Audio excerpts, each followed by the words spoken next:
यह कहानी है सूरजपुर गांव की। गांव छोटा था, लेकिन लोगों के दिल बड़े थे। किसान खेतों में दिन रात मेहनत करते, मजदूर पसीना बहाते। लेकिन इस गांव में एक आदमी सबसे अलग था। उसका नाम था सेठ हरिराम। हरिराम के पास सोने चांदी के गहने, बड़ी हवेली, ऊंट घोड़े, खेत खलिहान सब कुछ था। लोग उसे गांव का सबसे अमीर आदमी मानते थे। लेकिन इस दौलत के साथ साथ उसमें एक बड़ी बुराई थी, लालच और घमंड। देखो, ये सब मेरी मेहनत और किस्मत का फल है। कोई मेरा मुकाबला नहीं कर सकता। गरीब लोग तो हमेशा गरीब ही रहेंगे। मैं क्यों अपना अनाज और धन बांटूं? सेठ की हवेली के बाहर गरीब किसान आते, लेकिन वह उन्हें देखकर भगा देता। गांव के लोग कहते, सेठ के पास सब कुछ है, लेकिन उसका दिल बिल्कुल पत्थर का है। न दान करता है, न किसी भूखे को खाना देता है। गांव के बुजुर्ग बाबा हमेशा समझाते, हरिराम बेटा, दौलत का असली सुख तब है जब वह किसी की मदद करे। बाबा, ये सब पुरानी बातें हैं। असली इज्जत तो पैसे से मिलती है, भूखों को रोटी खिलाने से नहीं। इस बार सूरजपुर गांव पर मुसीबत आ पड़ी। बारिश नहीं हुई, खेतों में दरारें पड़ गईं। किसानों की मेहनत मिट्टी में मिल गई। कई घरों में चूल्हा तक नहीं जला। बच्चे भूख से बिलखने लगे। हे भगवान, अब घर कैसे चलाएंगे? अन्न का एक दाना तक नहीं बचा। चलो सेठ हरिराम से मदद मांगते हैं। उसके गोदाम में अनाज भरा पड़ा है। अगर वह चाहे तो पूरे गांव को खिला सकता है। कुछ किसान और मजदूर सेठ की हवेली पर पहुंचे। हवेली बहुत भव्य थी। सेठ जी, कृपा करके थोड़ा अनाज दे दीजिए। हमारे बच्चे भूख से तड़प रहे हैं। हम आपके पैरों में गिरते हैं। चुप रहो। मैं अपनी मेहनत की कमाई किसी को मुफ्त में नहीं दूंगा। भीख मांगकर कोई अमीर नहीं बनता। निकलो मेरी हवेली से, वरना पहरेदार निकाल देंगे। किसान मायूस होकर लौट गए। उनकी आंखों में आंसू थे, दिल में दुख। गांव के बच्चे उम्मीद लगाए बैठे थे कि शायद सेठ मदद करेगा, लेकिन सब व्यर्थ हो गया। गांव में एक बूढ़े बाबा रहते थे। वह सरल जीवन जीते और लोगों को सही राह दिखाते। उन्होंने सेठ हरिराम को समझाने की कोशिश की।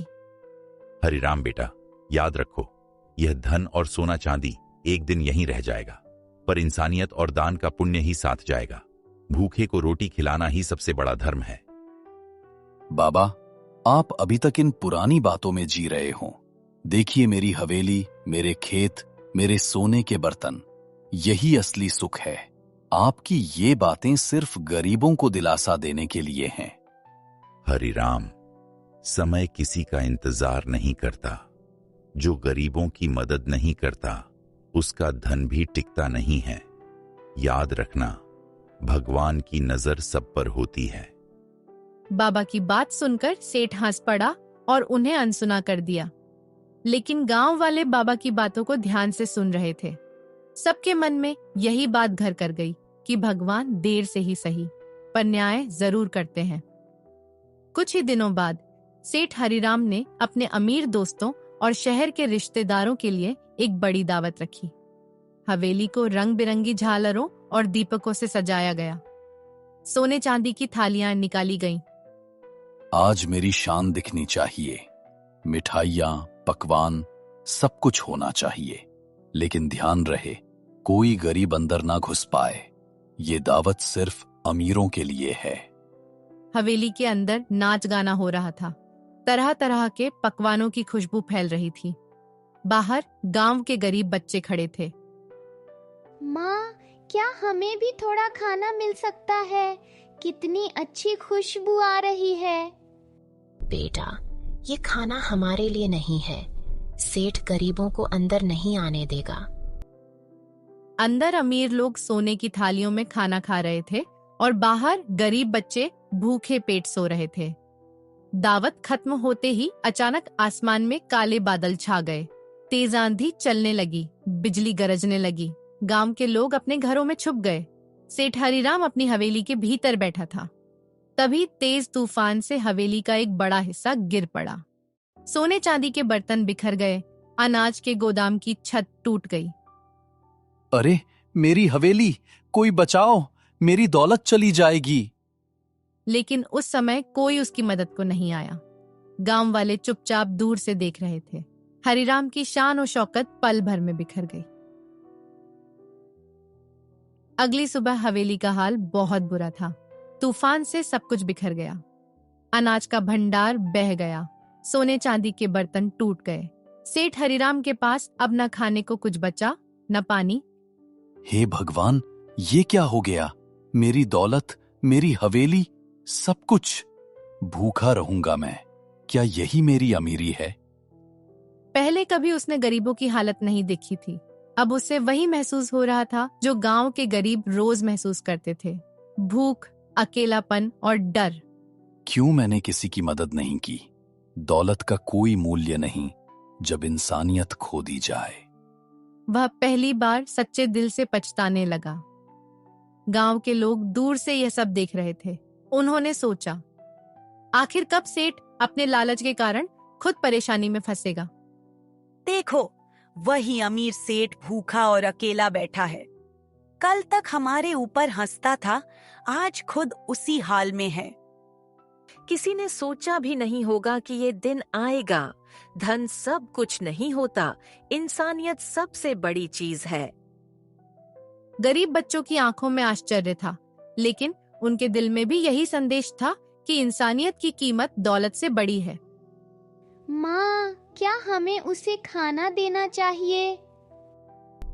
बिल्कुल बेटा, भूखे को खाना देना सबसे बड़ा पुण्य है, चाहे कोई कितना भी बुरा क्यों ना हो।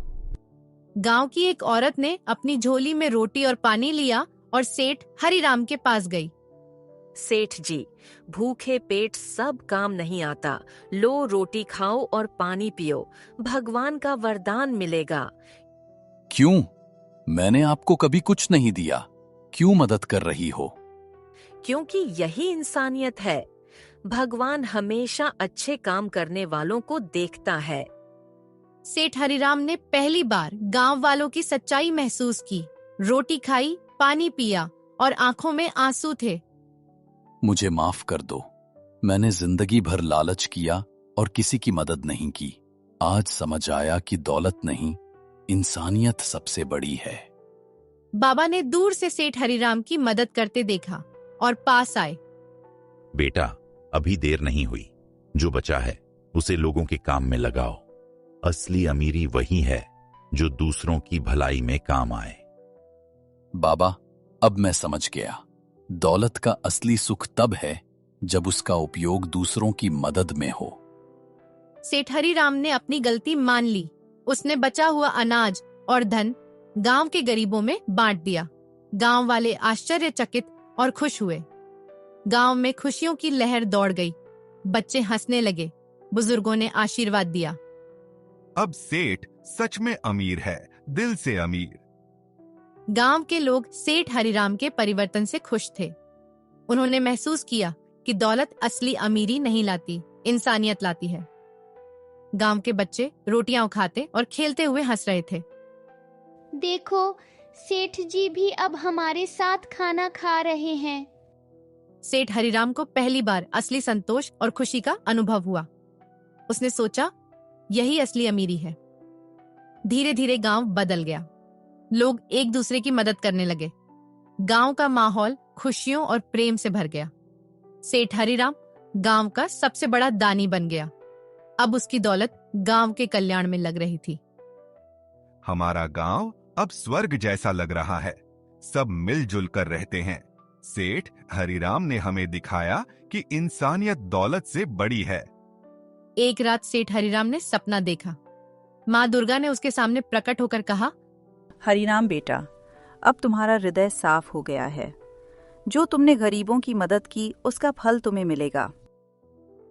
माँ, आपकी कृपा बनी रहे।